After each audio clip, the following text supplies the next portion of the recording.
2 weeks prior to my graduation from Florida State University, I was invited to participate in an exit study with 9 other university students.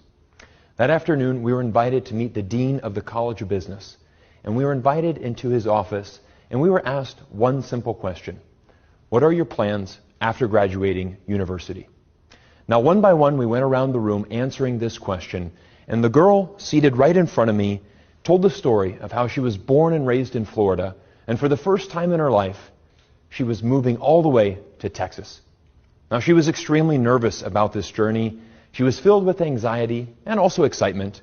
And as everybody in the room, gave her encouragement and some sympathy, the dean looked at me and said, "Cyrus, what are your plans after graduation?" And I dropped a bomb on everybody when I said, "I bought a one-way ticket to Shanghai. I'm moving to China." Now, 14 years ago, at the age of 22, I made a very bold move. I decided to start my professional career in China. Now, originally, I went to China on a 1-year work contract, and that 1-year contract ended up being 10. Now, along the way, I've learned many lessons from living in China for this time, and in today's speech to the youth here today, I really want to sum up my 10 years in China with 5 big lessons that have really shaped who I am today and have really helped me become the man that I am. And I really want to share these lessons because I think if you apply them to your life, they can also help you as you start off your journey. Now, China is one of the most amazing places in the world. Its history unparalleled, its beauty unmatched, its energy uncontainable. Working there as an expat truly was one of the most exhilarating experiences of my life. Now, when you start working in China, you'll quickly realize that the Chinese people are actually some of the hardest working people that you'll ever meet.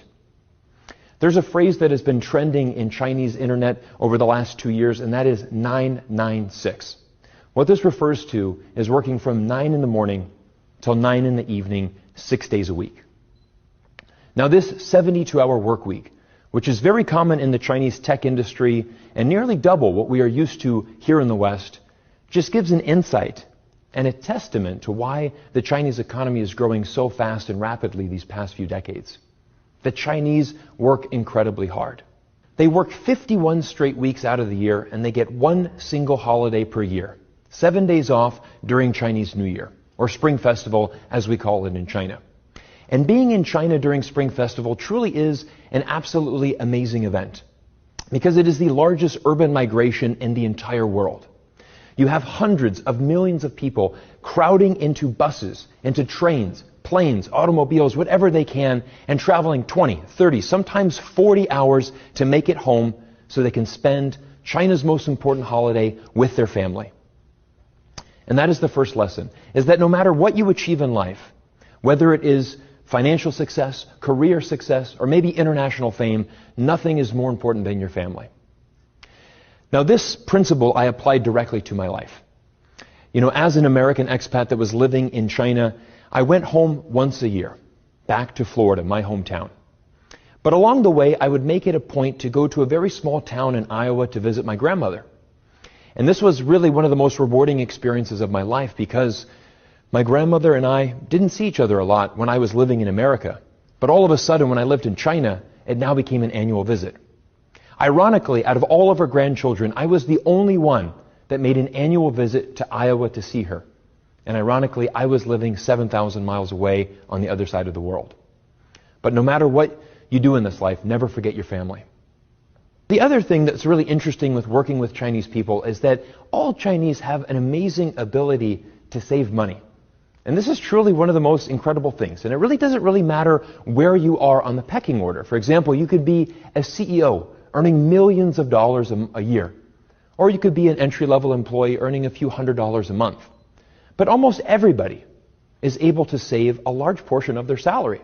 And they really have this savings culture ingrained into the culture. Now in the West, instant gratification really is, our way of life. If you want something, go put it on a credit card. Enjoy it now. You don't have to work hard first. But in China, up until 2012, 85% of all transactions in China were done with cash. The Chinese prefer to not have debt. And this is really a great habit that you can establish at a young age. Learn to save money. Learn to invest. If you do, it will benefit you for the rest of your life.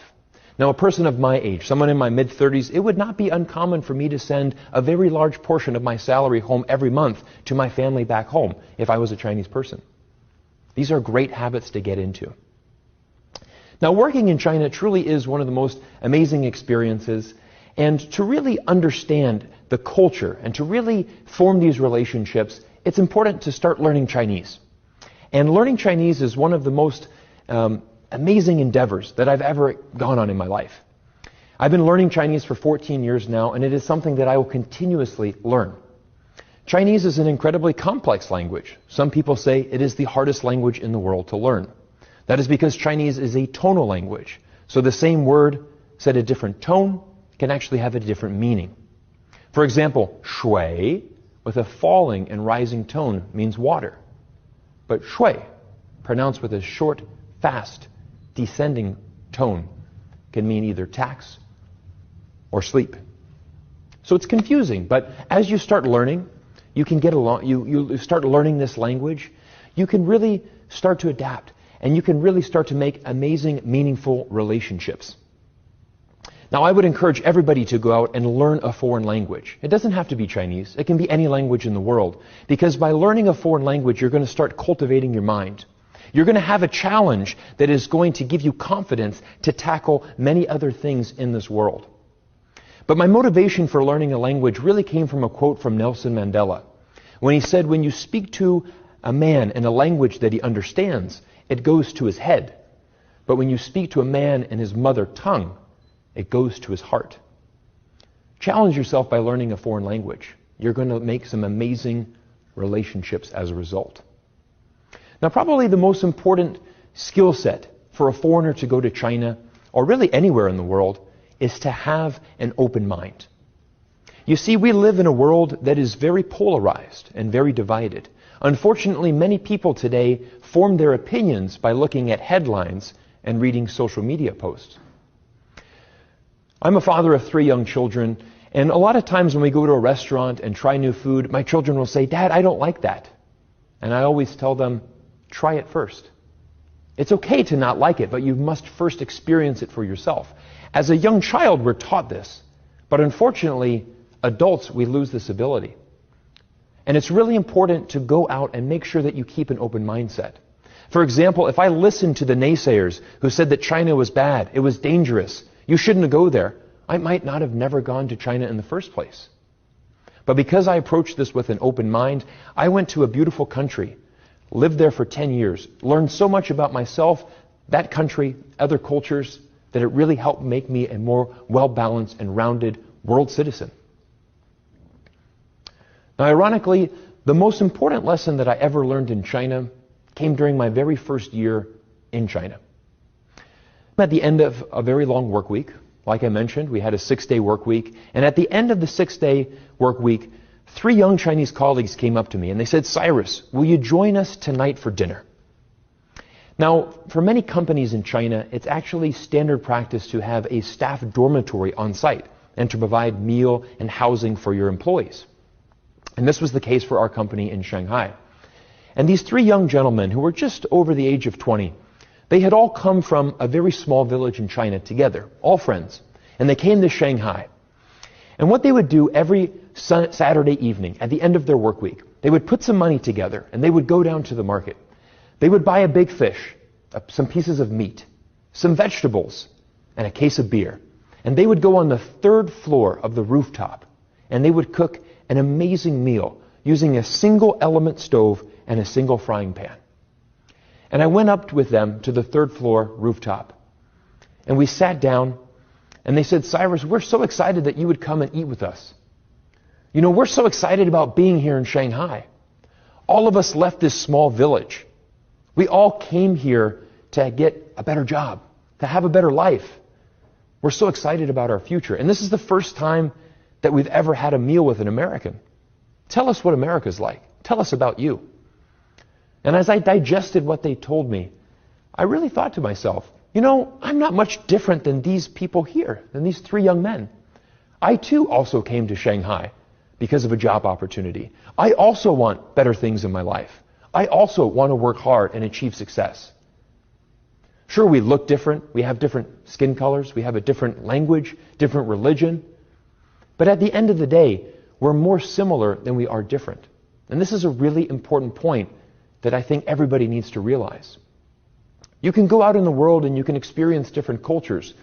But at the end of the day, all of our cultures teach us things that are very similar.